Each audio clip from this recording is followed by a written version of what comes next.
My gentle viewers, today we continue the story of Decimus Scuddy with his journey through, one would assume, Black Marsh in the Argonian Account.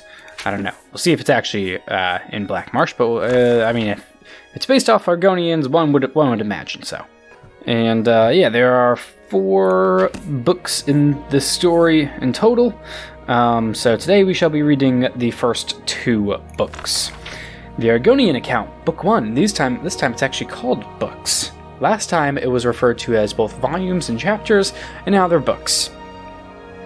Yeah, a bit strange, but whatever. By one Jath. On a minor but respectable plaza in the Imperial City sat, or perhaps lounged, Lord Venek's building commission. It was an unimaginative, austere building, not noted so much for its aesthetic or architectural design as for its prodigious length. If any critics wondered why such an unornamented, extended erection held such fascination for Lord Venek, they kept it to themselves.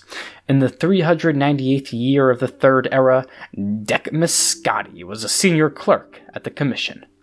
It had been a few months since the shy, middle-aged man had brought Lord Venek the most lucrative of all contracts, granting the Commission the exclusive right to rebuild the roads of Valenwood, which had been destroyed in the 5-year war. For this, he had become the darling of the managers and the clerks, spending his days recounting his adventures more or less faithfully.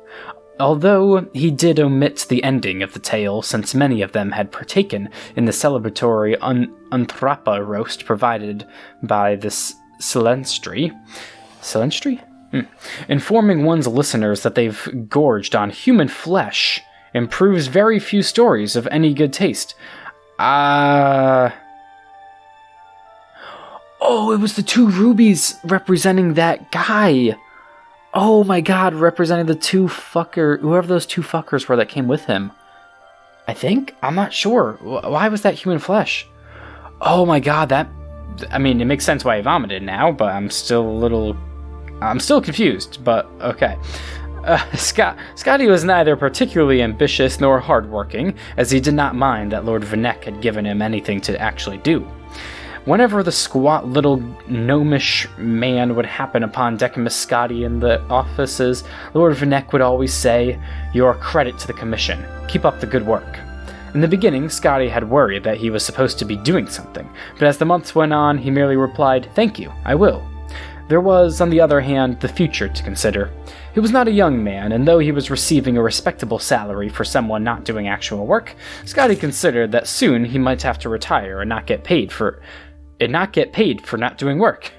It would be nice, he decided, if Lord Venek, out of gratitude for the millions of gold the Valenwood contract was generating, might deign to make Scotty a partner, or at least give him a small percentage of the bounty.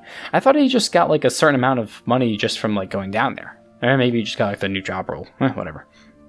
Or maybe he's got a better salary or whatnot. I don't really know. Decimus Scuddy was no good at asking for things like that, which was one of the reasons why, previous to his signal successes in Valenwood as a senior clerk for Lord Atreus, he was a lousy agent. He had just about made up his mind to say something to Lord Venek when his lordship unexpectedly pushed things along. "You're a credit to the Commission," the waddling little thing said, and then paused. "Do you have a moment free of your schedule?" Scotty nodded eagerly, and followed his lordship to his hideously decorated and very enviable hectare of office space.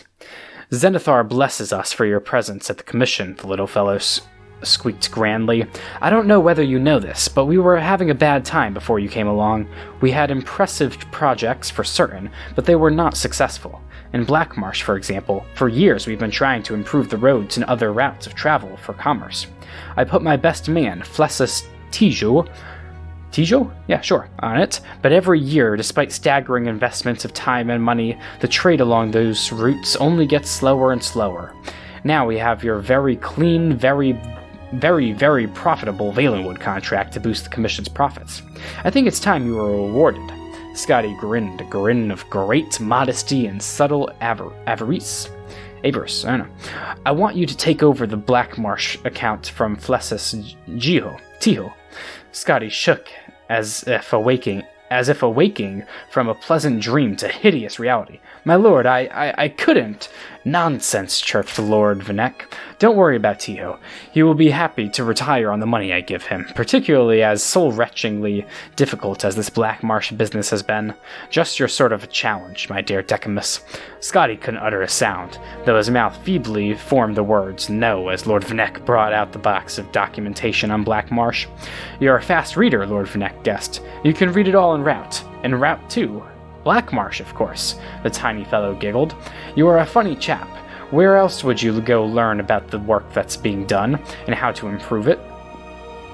The next morning, the stack of documentation hardly touched, Decimus Scotty began the journey southeast to Black Marsh. Lord Vanek had hired an able-bodied guard, a rather taciturn red guard named Malik, to protect his best agent. They rode south along the Nibbin and then southeast along the Silverfish, continuing on into the wilds of Cyrodiil, where the river tributaries had no names and the very vegetation seemed to come from another world than the nice, civilized gardens of the northern imperial province. Scotty's horse was tied to Malik's, so the clerk was able to read. It made it difficult to pay attention to the path they were taking, but Scotty knew he needed at least a cursory familiarity with the Commission's business dealings in Black Marsh. It was a huge box of paperwork going back 40 years, when the Commission had first been given several million in gold by a wealthy trader, Lord Zelcles Pinos Ravina, to improve the condition of the road from Gideon to Cyrodiil. Where the fuck is this road? Because this road, doesn't exist. There's no road going into Black Marsh that I'm aware of, at least. At that time, it took 3 weeks, a preposterously long time, for the rice and root he was importing to arrive, half rotten, in the imperial province. Pinos Ravina was long dead, but many other investors over the decades, including Pelagius IV himself, had hired the Commission to build roads, drain swamps, construct bridges, devise anti-smuggling systems, hire mercenaries, and, in short, do everything that the greatest empire in history knew would work to aid trade with Black Marsh. According to the latest figures, the result of this was that it took 2.5 months for goods, now thoroughly rotten, to arrive. Scotty found that when he looked up after concentrating on what he was reading, the landscape had always changed. Always dramatically. Always for the worse. "This is Blackwood, sir," said Malik to Scotty's unspoken question. It was dark and woodsy, so Decimus Scotty thought that a very appropriate name. The question he longed to ask, which in due course he did ask, was, "What's that terrible smell?" "Slow Point, sir," Malik replied as they turned the next bend, where the umbrageous tunnel of tangled tree and vine opened to a clearing. There squatted a cluster of formal buildings in the dreary imperial design favored by Lord Vanek's commission in every emperor since Tiber, together with a stench so eye-blindingly, stomach-wrenchingly awful that Scotty wondered suddenly if it were deadly poisonous. The swarms of blood-colored, sand-grain-sized insects obscuring the air did not improve the view. Scotty and Malik batted at the buzzing clouds as they rode their horses towards the largest of the buildings, which on approach revealed itself to be perched at the edge of a thick black river. From its size and serious aspect, Scotty guessed it to be the census and excess office for the wide white bridge that stretched across the burbling dark water to the reeds on the other side. It was a very nice, bright, sturdy-looking bridge, built, Scotty knew, by his commission. A poxy, irritable official opened the door quickly on Scotty's first knock. Come in, quickly! Don't let the flesh flies in." "Flesh flies?" Decimus Scotty trembled. "You mean they eat human flesh?" "If you're fool enough to stand around and let them," the soldier said, rolling his eyes. He had half an ear, and Scotty, looking around at the other soldiers in the fort, noted that they all were well chewed. One of them had no nose at all to speak of. "Now what's your business?" Scotty told them, and added that if they stood outside the fortress instead of inside, they might catch more smugglers.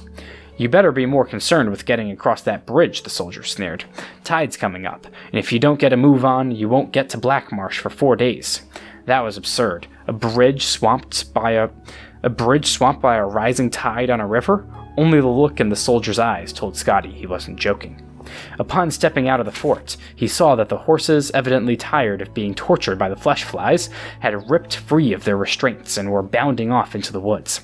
The oily water of the river was already lapping on the planks, oozing between the crevices. Scotty reflected that perhaps he would be more than willing to endure a wait of 4 days before going to Black Marsh, but Malik was already running across.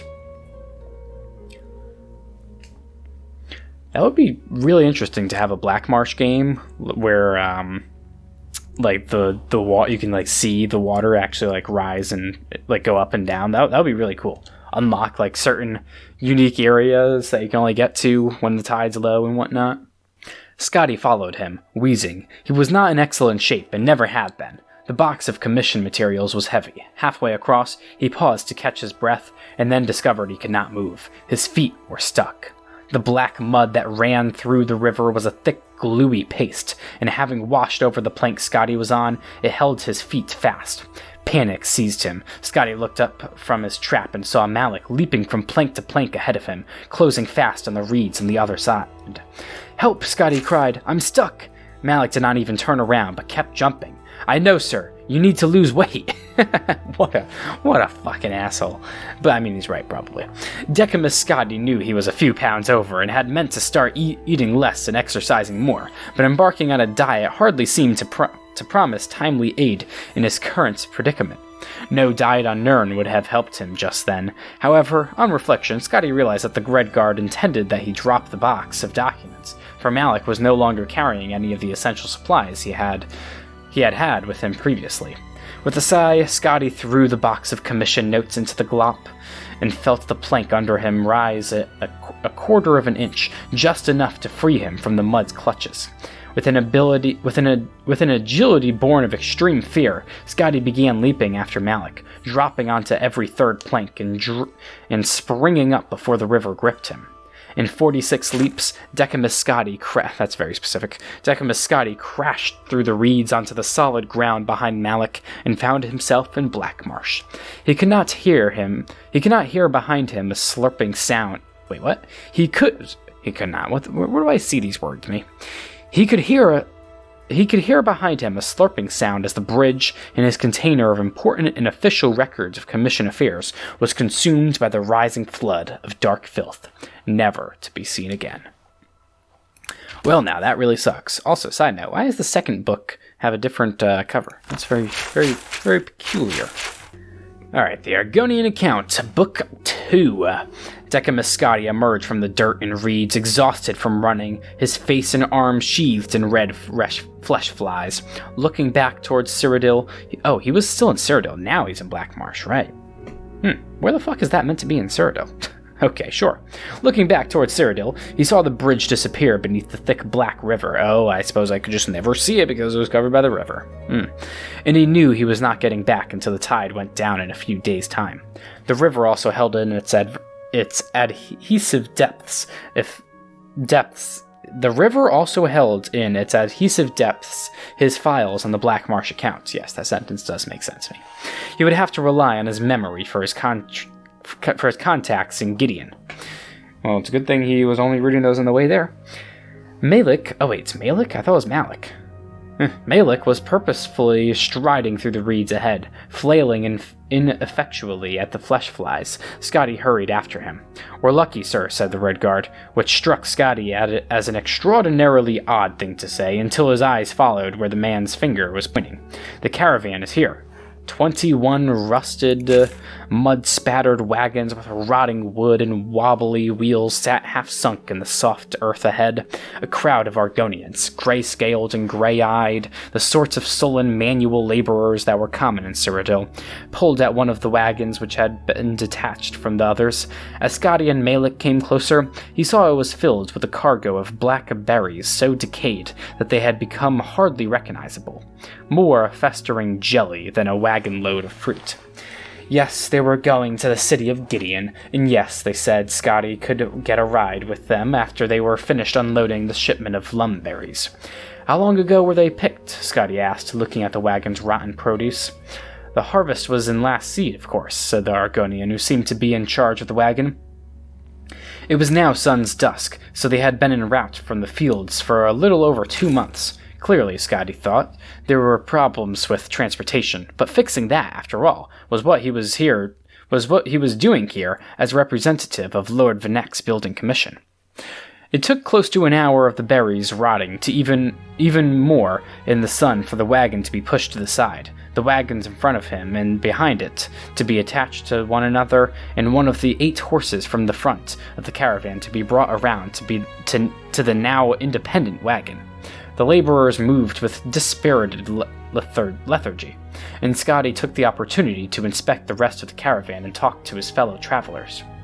4 of the wagons had benches in them, fit for uncomfortable riders. All the rest were filled with grain, meat, and vegetation in various stages of corruption. The travelers consisted of the 6 Argonian laborers, 3 imperial merchants so bug-bitten that their skin looked as scaly as the Argonians themselves, and 3 cloaked fellows who were evidently Dunmer, judging by the red eyes that gleamed in the shadows under their hoods. All were transporting their goods along the Imperial Commerce Road. "This is a road?" Scotty exclaimed, looking at the endless fields of reeds that reached up to his chin or higher.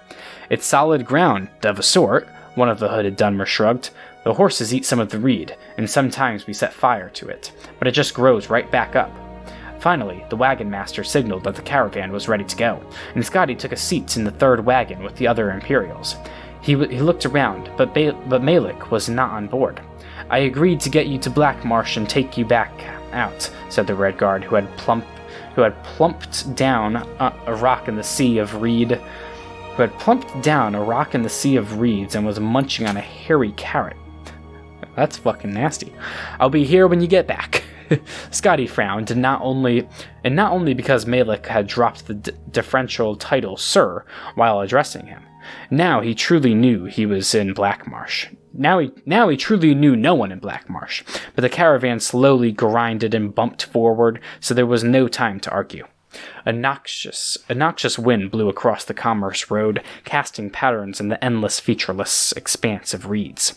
In the distance, there seemed to be mountains, but they constantly shifted, and Scotty realized they were banks of mist and fog. Shadows flitted across the landscape, and when Scotty looked up, he saw they were being cast by giant birds with long, saw-like beaks and nearly the size of the rest of their bodies.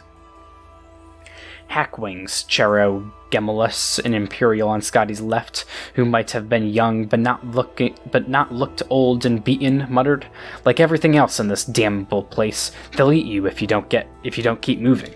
Beggars pounce down and give you a nasty chop, and then fly off and come back when you're mostly dead from blood loss." God, this place is freaking horrible, but my goodness, it would make a fantastic game. Except the freaking the stuff that eats the things in the first book would be really annoying, because the game would probably have to make it so it's just like you enter this area and you start taking damage. You know, kind of annoying, but whatever. Scotty shivered. He hoped they'd been in Gideon before nightfall. It was then it occurred to him that the sun was on the wrong side of the caravan. "Excuse me, sir," Scotty called to the wagon master. "I thought you said we were going to Gideon." The wagon master nodded. "Why are we going north then, when we should be going south?" There was no reply but a sigh. Scotty confirmed with his fellow travelers that they too were going to Gideon, and none of them seemed concerned about the circus? And none of them seemed concerned about the circuitous? Like, the round road to get there. The seats were hard on his middle-aged back and buttocks, but the bumping rhythm of the caravan and the hypnotic waving reeds gradually had an effect on him, and Scotty drifted off to sleep. He awoke in the dark some hours later, not sure where he was. The caravan was no longer moving, and he was on the floor, under the bench, next to some small boxes. There were voices speaking a hissing, clicking language Scotty didn't understand, and he peeked out between someone's legs to see what was happening. The moons barely pierced the thick mist surrounding this caravan, and Scotty did not have the best angle to see who was talking.